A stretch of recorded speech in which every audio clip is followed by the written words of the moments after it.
The X Zone Radio Show with Rob McConnell is largely an opinion talk show. All opinions, comments, or statements of fact expressed by Rob McConnell's guests are strictly their own and are not to be construed as those of the X Zone Radio Show or endorsed in any manner by Rob McConnell, rel-mar McConnell Media Company, the X Zone Broadcast Network, its affiliated networks, stations, employees, or advertisers.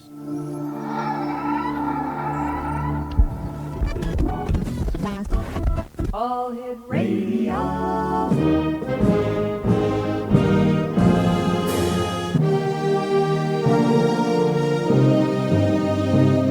Welcome to the X Zone, a place where fact is fiction and fiction is reality. Now, here's your host, Rob McConnell.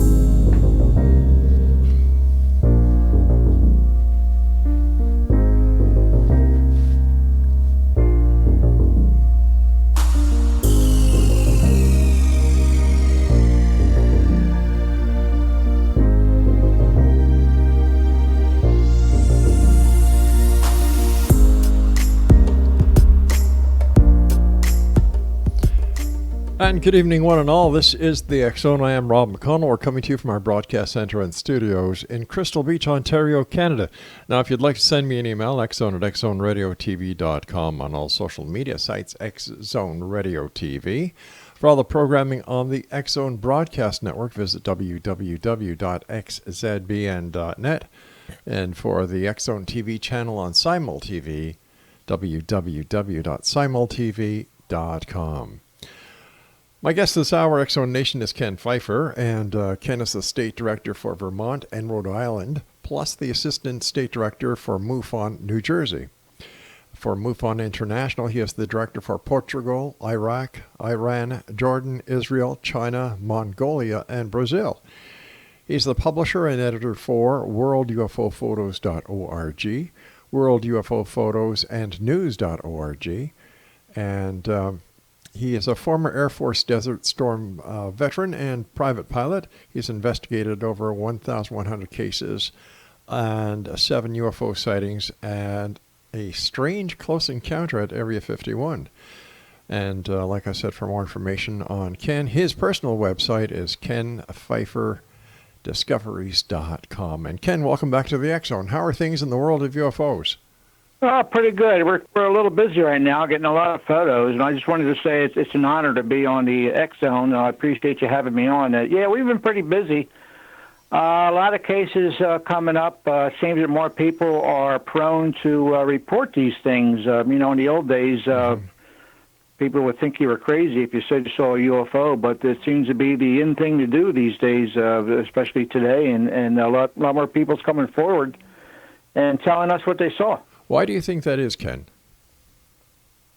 Well, I believe possibly the news media. Maybe I think with this New York Times article last year about the Navy pilots seeing UFOs, and a lot of especially with the New York Times. I mean, that's a lot of credibility right there, and I think things like that is what may possibly be turning people around.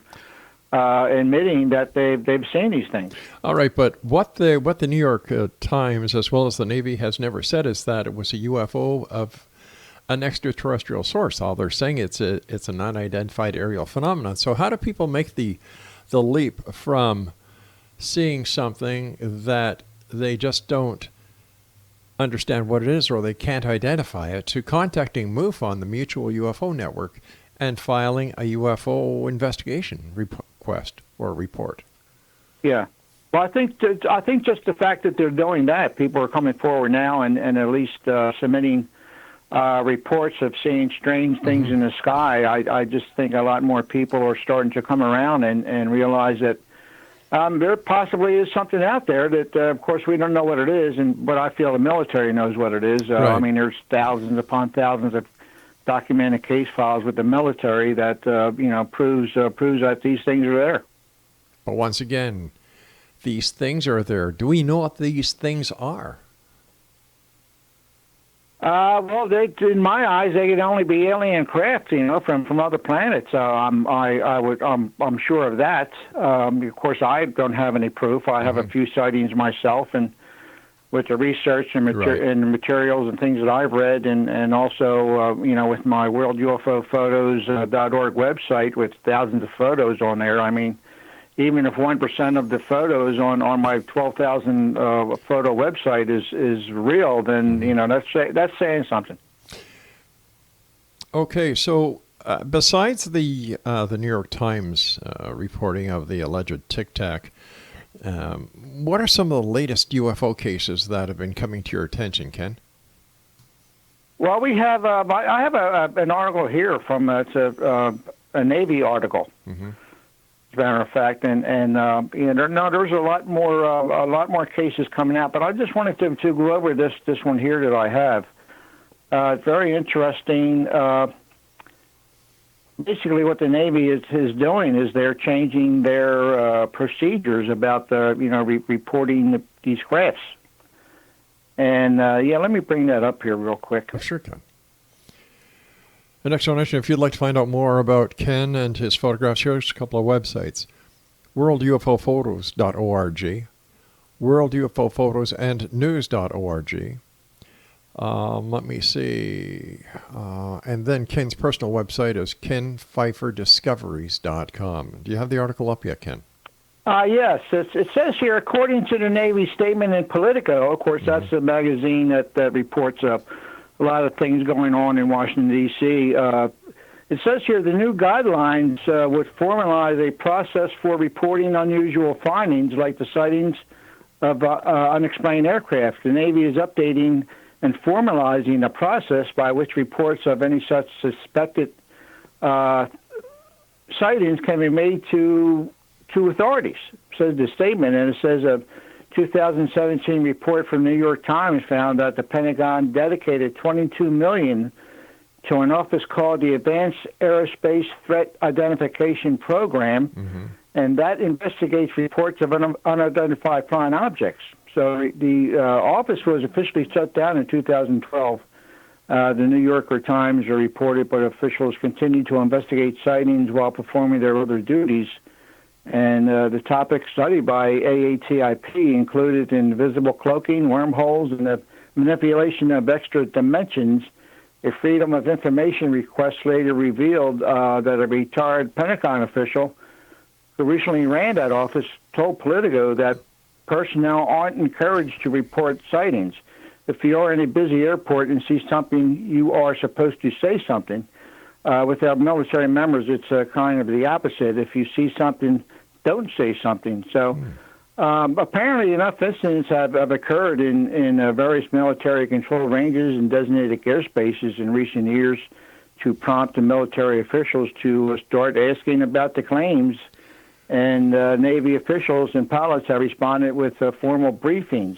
So, it just goes to show that the Navy is finally, well, I feel that the military, especially in the Navy, have been investigating these sightings since day one. I mean, it'd be crazy not to. But why is it just the Navy that's coming out with this instead of the Air Force? Because wouldn't the Air Force have more clout when it comes to investigating something in the air than the Navy would? You would think so. I think that the Air Force does have something very similar to this. Of course, they, from what I understand, they haven't published anything to that fact. But as we all know, they're investigating these things, and eventually they'll come out and admit it. I feel. So, do you think disclosure is at hand? Yes, I hate to say it, quite frankly, and I've spoken about this before. I hope disclosure never happens because I don't think people will be able to handle disclosure. You hear about all these facts and statistics and polls and everything on the news and UFO organizations about people who believe in UFOs and. Quite frankly, I feel that the UFO community is a very small community. I would say maybe 1% of the population are people like myself who actually believe that these things exist. And that's such a low. I mean, when disclosure comes out and the president apparently comes on and says, "Hey guys, these things are flying around in our airspace and we can't do anything about it." I think at that point in time, the other 99% of the people, they just wouldn't be able to handle it. But what would happen, Ken, if the president came out and said, "Listen, all these UFOs that you've been talking about over the years, here are the real facts," and he comes out with A, B, C, D, E, F, G, proving that they're not extraterrestrial, that they are in fact known military projects that have been sanctioned by the Air Force, the Navy, the Department of National Defense, and that there's no ET connection whatsoever. What happens then? Well, basically the same thing that's happening right now on CNN and all the other news agencies. They'll say probably say it's a big lie, and quite frankly, I think everyone would see through that. But what happens if these alien craft, these UFOs, they've been around for hundreds of years. But what happens, Ken, if it's the truth? Well, it would be the truth, but I just don't think people would. I don't know if they would really believe it or not, but again, saying that people that would believe it, I don't think that they would be able to handle the truth. I think the stock markets would crash, and all right, Ken, people would be jumping out of windows. Ken, stand by. We've got to take our break. And Exonation, if you'd like to find out more about our guest this hour, when we come back from this break, we'll give you some websites that you can go and check out. This is the X Zone. I am Rob McConnell. Ken Pfeiffer's our special guest. And Ken and I will be back on the other side as we continue here in the X Zone from our broadcast center and studios in Crystal Beach, Ontario, Canada. Don't go away.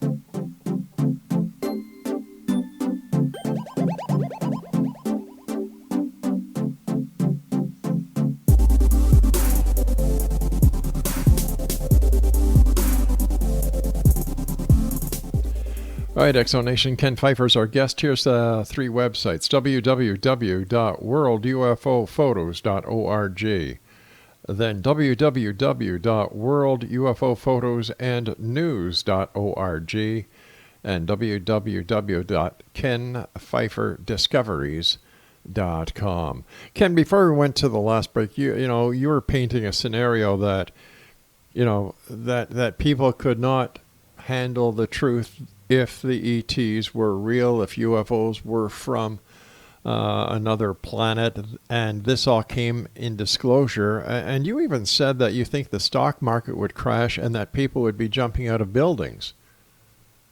Yes, I think religions would be in turmoil. Mm-hmm. I just think people, especially the people that's on the fence, and the people who think that this UFO phenomenon is a hoax, it's stupid, it can never happen. I think it's people like that. They're the ones who would just be, there would be panic.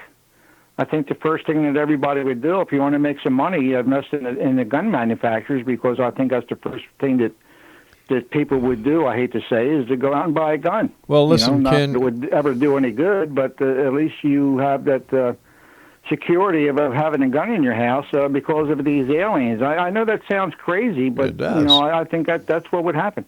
Well, if these people, if they do exist, can travel across galaxies and universes to get here, right? Wouldn't having a gun be rather fruitless? It would. It would be fruitless unless they want to use it on themselves, but that's another story. Do you really think? Do you really think? I think the people are so ignorant about the UFO phenomenon out there. They either don't watch the shows or they just don't want to know. I tell people I'm from MUFON, and I talk to many people, and I'll tell you what, 99 out of 100 people don't even know what MUFON is and what MUFON means. So that's telling me right there that there's large percentage of the population that are just out of the loop. They don't want to know. They don't care. But when the news comes that these things are real, I think it would be. I don't want to be around when it happens. But Ken, don't you think that it is the norm that people really don't buy into the UFO phenomenon because there is so much hype and disinformation that is being spread by the UFO communities themselves, as well as these television shows?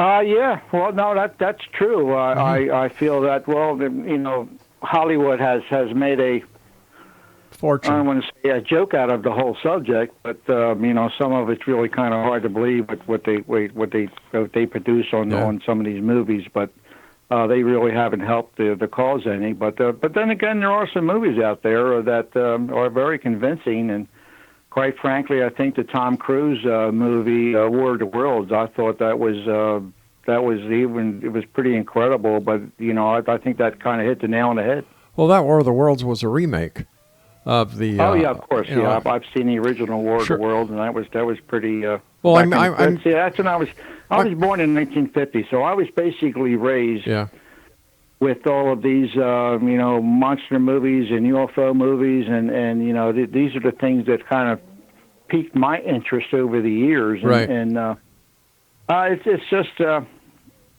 just incredible what Hollywood has done with the special effects and everything else. But like the movie Signs with Mel Gibson, I thought that kind of hit the nail on the head right there with that movie. I understand for those who want to believe there is no shaking their tree. I know that, and I can appreciate that.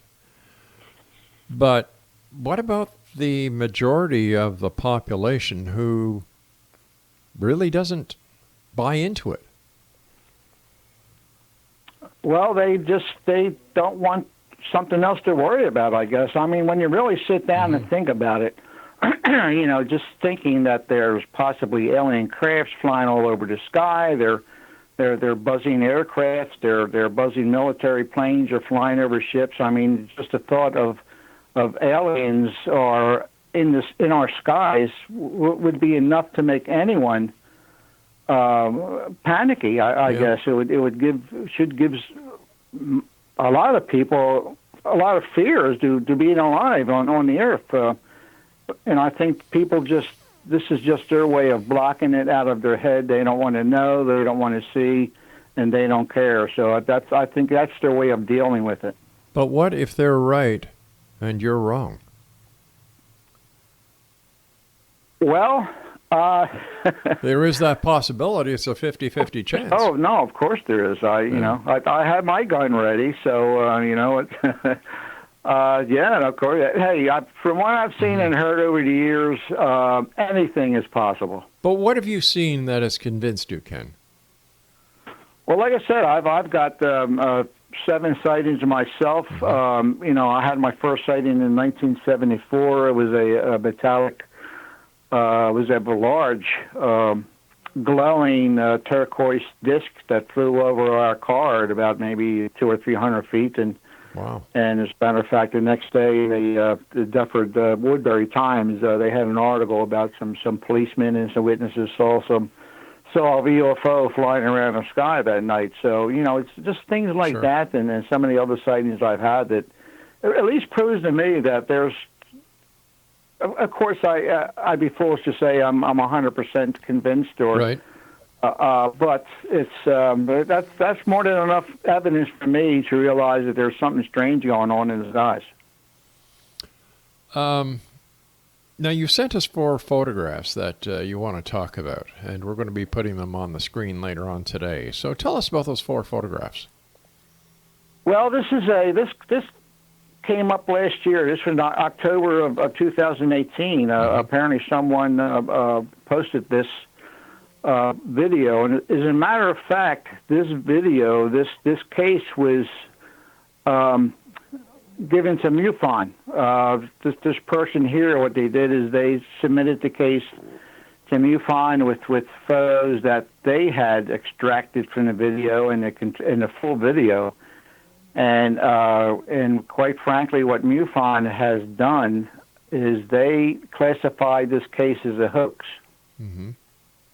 Now, that's very interesting to me because the person that investigated the case emailed the witness, waited 10 days, didn't get any response from the witness, and then just classified it as a hoax, saying that, the possibility that the sunlight bouncing off the craft didn't correlate with the shadows on the ground. Was a lot of BS was on this report, and without even getting this video analyzed. As a matter of fact, Mark D'Antonio, he's the photo analyst with MUFON. No mention of his name. If she were to properly investigate this case, he would have been involved. There would have been, evidence that this was a fake. And quite frankly, I feel that she buried this, and that happens a lot with MUFON, I hate to say. Why do you think this is happening? So am I detecting some dissension within the ranks at MUFON? Well, I really don't know. I hope... I think that a lot of these investigators, and including myself, I don't know it all. I've got 1,100 investigations, and quite frankly, most times, you're assuming that the witness actually did see a UFO. They did see these lights in the sky, and it would be very easy for me to call them liars and say that this is a hoax and this could not happen. But that's what's happening sometimes with a lot of cases that come across the boards there at MUFON, that a lot of these investigators are guessing what the witness saw, even though there's evidence that, as a matter of fact, one case that I can remember, I investigate these cases. Anytime a case comes up, when I have the time, if it says hoax or it says IFO, identified flying objects, they're the cases I look at. And I'd look to see if the investigators have done their job.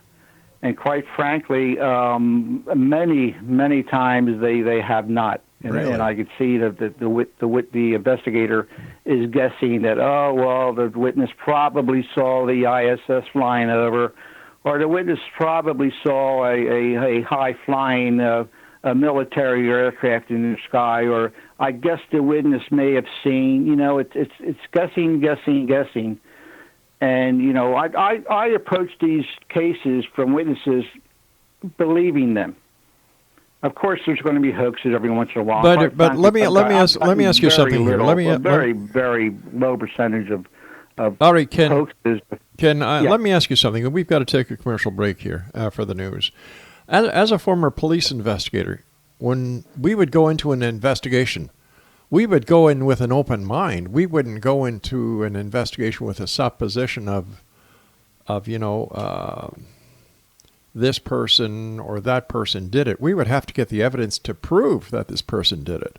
And by going in with a supposition that John Doe is the suspect, unless there's extenuating circumstantial evidence to lead the investigation that way, wouldn't that be tainting the investigation going in with a supposition? Think about that. We've got to take our break, and Exo Nation, Ken Pfeifer is our special guest. WorldUFOPhotos.org, WorldUFOPhotosAndNews.org, and, KenPfeiferdiscoveries.com. This is the Exxon. I am Rel McConnell. Ken Pfeifer and I return on the other side of this break after the news. Don't go away.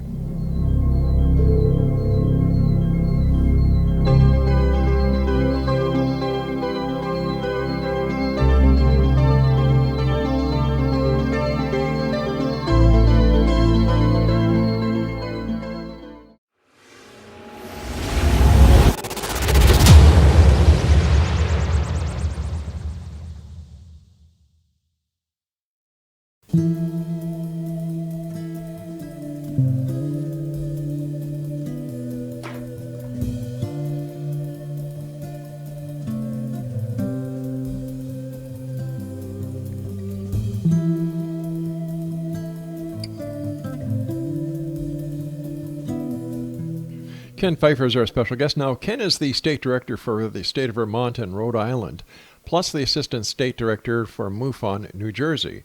Ken is also the MUFON international director for Portugal, Iraq, Iran, Jordan, Israel, China, Mongolia, and Brazil.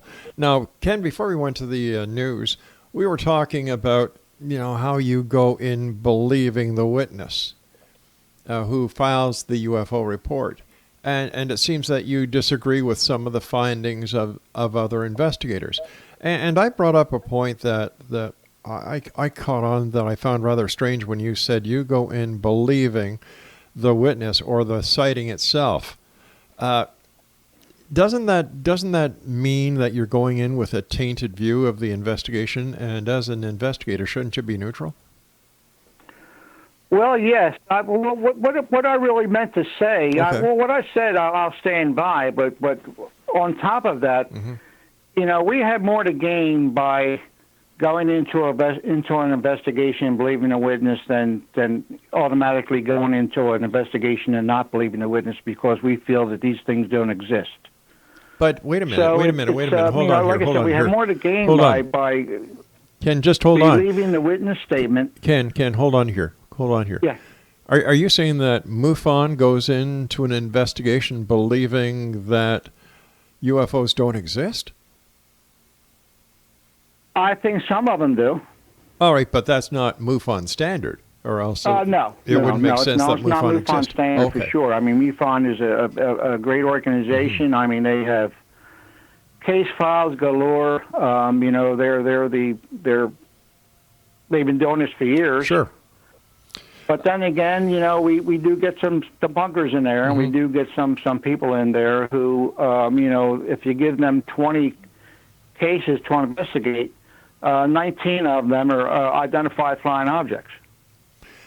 Okay, And what is the procedure that is followed with MUFON when somebody files a report? For example, somebody listening tonight goes to go and have a coffee. They look up in the sky. They see something that they believe is an unknown flying object. They go to the MUFON website and they file a report online.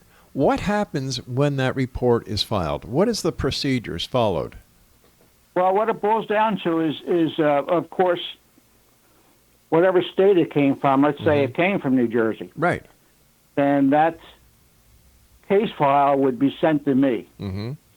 And I would either take on the case myself or I would assign it to the many investigators we have in New Jersey and let them investigate it. Or if the case come from Canada, we would send it to the MUFON would send it to the director of Canada there, and he would either investigate it or divvy it out to whatever investigators he has in Canada. So that's the first step. And next, when we get the report, what we do is we're hoping for a phone number. First of all, we 9 times out of 10 we do get email addresses, we do get phone numbers, and the first thing we do is try to contact the witness by phone.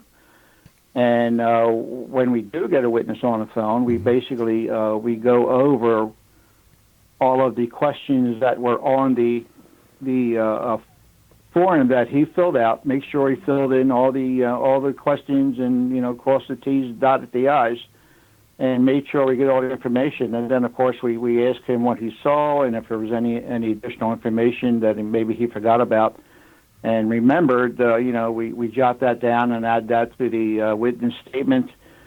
And at that point in time, we tell the witness, I tell the witness, hey, if I find out exactly what this was, I'll be sure to give you a call back and let you know. Mm-hmm. And what we do at that point is, it depends on what the witness saw. Now, if a witness saw a light at nighttime just flying across the sky,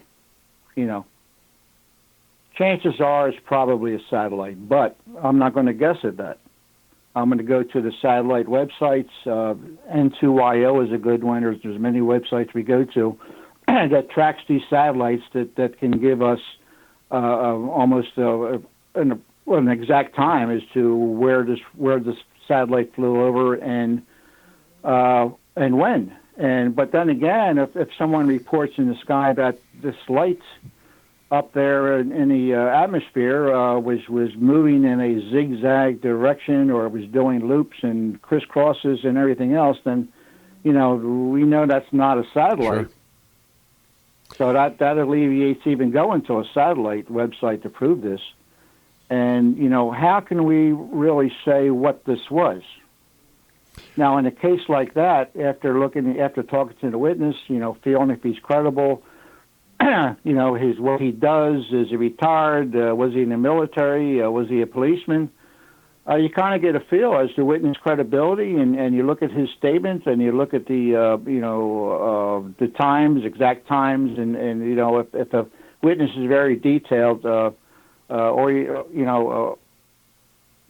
to what he put on the form, that then in a case like that, I could only say that this is an unknown. But we're not allowed to say alien craft or identify flying object, right. or IFO is identify flying object. That could be an airplane, that could be anything. But Sure. We don't have any designation for the real thing. So the only thing that we could do is put down unknown, and all of these cases that are questionable, they all get classified as unknown. Okay, but earlier, I when we were talking, you were saying that there are some investigators who, and you used the number out of 20 files, they would classify 19 of these sightings as IFOs. Is this common? I wouldn't want to say common, but there are that to me that sends up red flags. If I was an investigator, if I was a MUFON investigator who investigated cases that our investigators investigated,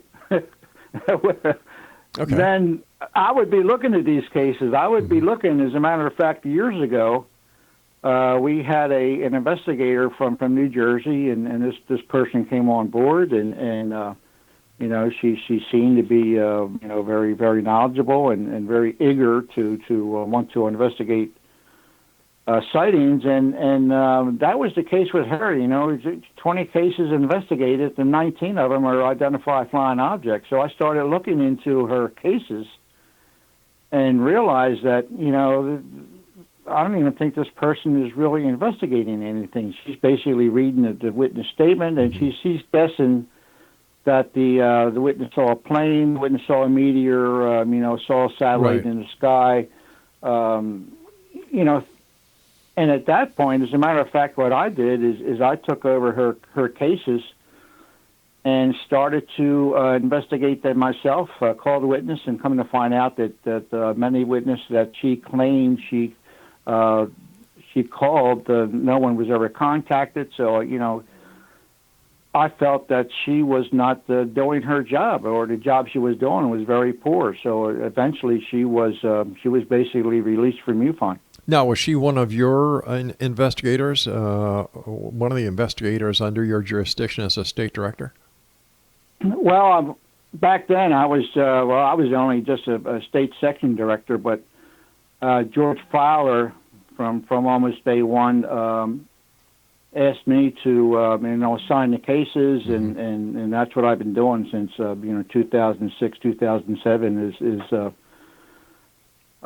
taking care of all that kind of business of assigning investigators and things like that. So this lady was one of your investigators that you reinvestigated her cases because, as I understand it, as the senior investigator responsible for other investigators, you found the investigation to be inadequate.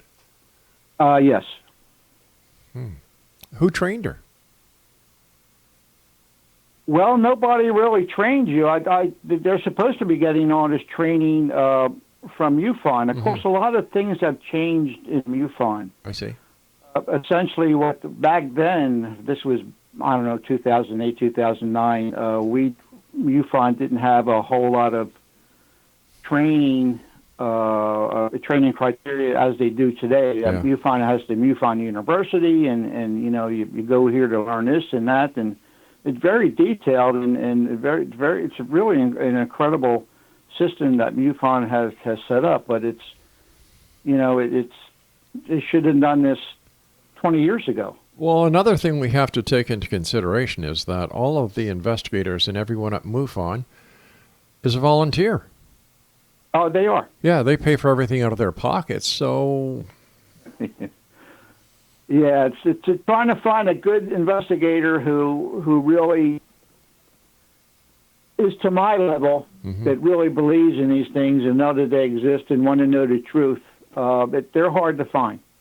Everybody wants to be an investigator, but when the time comes down to investigate, I would say more than half of them won't even make that first phone call to a witness to ask them questions. I guess they're scared. I guess they feel this wasn't what they signed up for. But I would say 99% of our investigations are done over the phone. In my day of police work, investigations were done by door knocking. Of course. Yeah. Hey, Ken, stand again, by. Going back to we're volunteers, and you know, we're not getting paid to travel 40 miles so someone can point up in the sky and say, yeah, that's where it was. All right, Ken, stand by, buddy. We've got to take our final break here. X Zone Nation, Ken Pfeiffer's our guest this hour. And here's a couple of sites for Ken. WorldUFOPhotos.org, WorldUFOPhotosAndNews.org, and KenPfeifferDiscoveries.com. We'll be back as we wrap up this hour here in the X Zone with yours truly, Rob McConnell, from our broadcast center and studios in Crystal Beach, Ontario, on the other side of this break. I'll be back.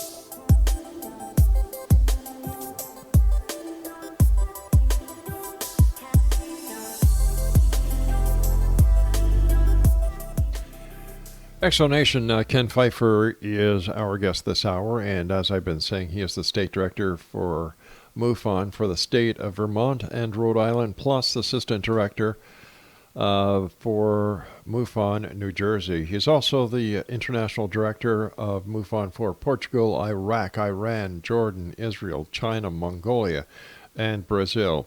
Ken, how did you become an international director, and how are the investigations that are given to you as the international director for these other countries? How are they investigated, and how do you monitor the investigations so far away?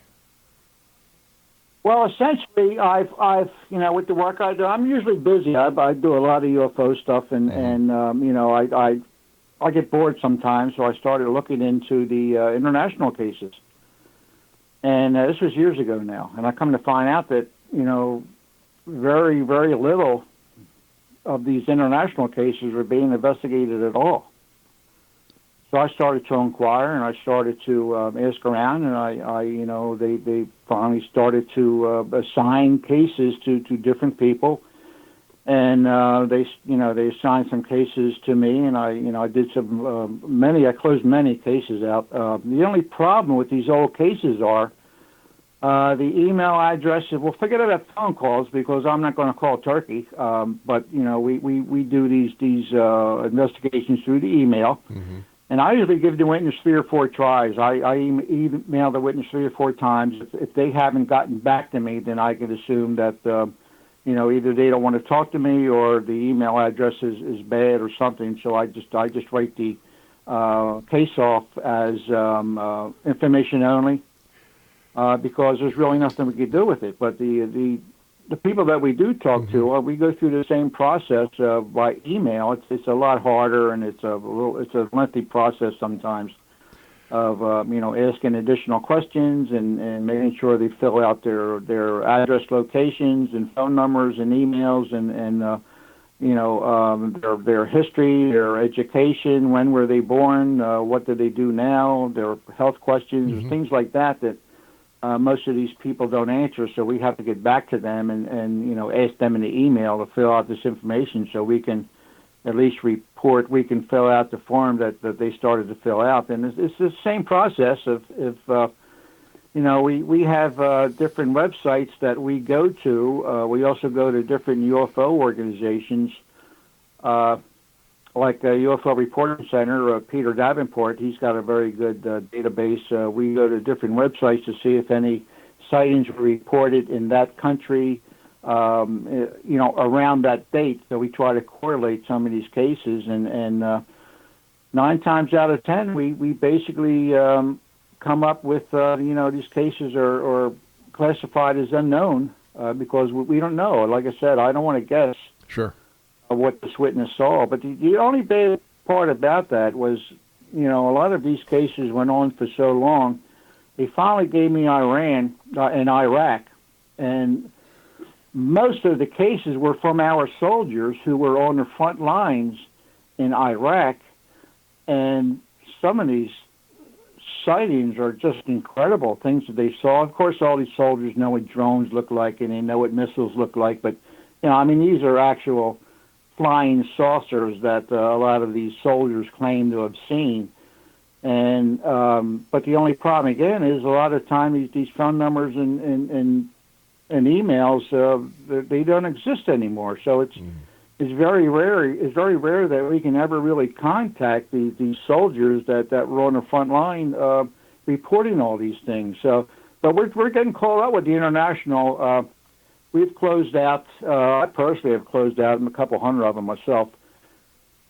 Most of them were because I couldn't contact the witness, so we had to close them out. But I do my due diligence and try to contact the witness by email 3 times. But we're starting to get caught up finally. It might take us another year, I think, to get finally caught up. And there's volunteers like myself that are actively helping MUFON, find out the truth about these cases. So it's fun to do. I live for this stuff. Do the descriptions of these unknown craft match the description of the crafts that are sighted in the U.S. and over Canada, or do different countries have different craft that are being reported to you? No, they're basically all the same triangles.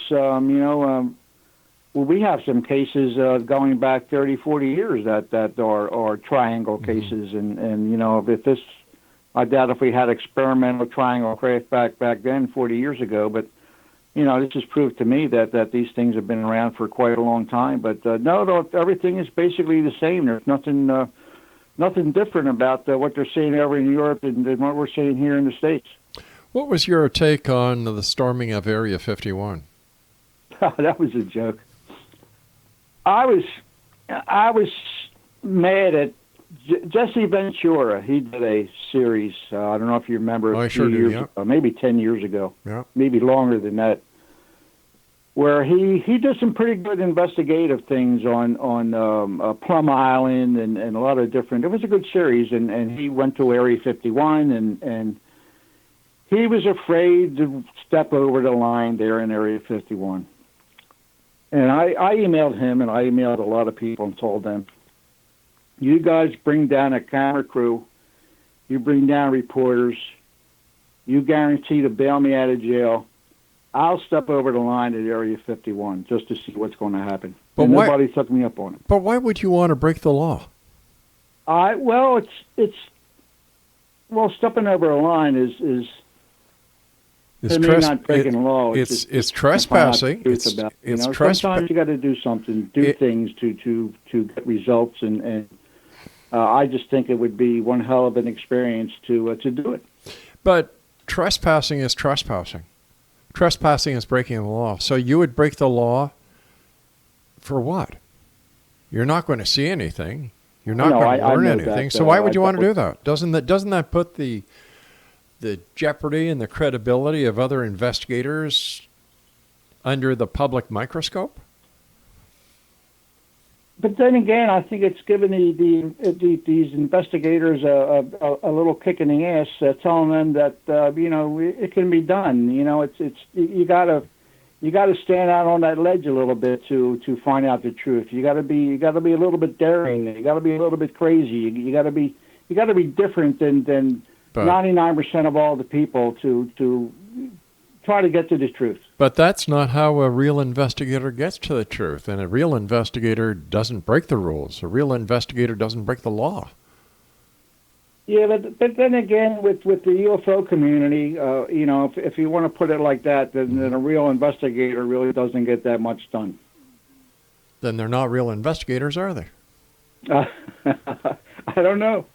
You could be right. I'm not really sure. That's just my theory. If you want to, if you want to get something done, sometimes you got to stick your neck out and to. I agree good that or bad results, but get results. I agree you stick your neck out, but I totally disagree with breaking the law. If the sign says private property, stay off. You stay off. But then again, I think there's a little city in Arkansas that says spitting on the sidewalk will get you thrown in jail. So, some of these laws I know why they're there. But a government installation is a government installation. You're not breaking a municipal law. You're breaking a federal law. But it would be fun. Have you ever been arrested? No, never. So why would you want to taint your reputation just to grandstand a UFO investigation? Quite frankly, Bob, I really don't give a crap anymore. Why, Ken? You're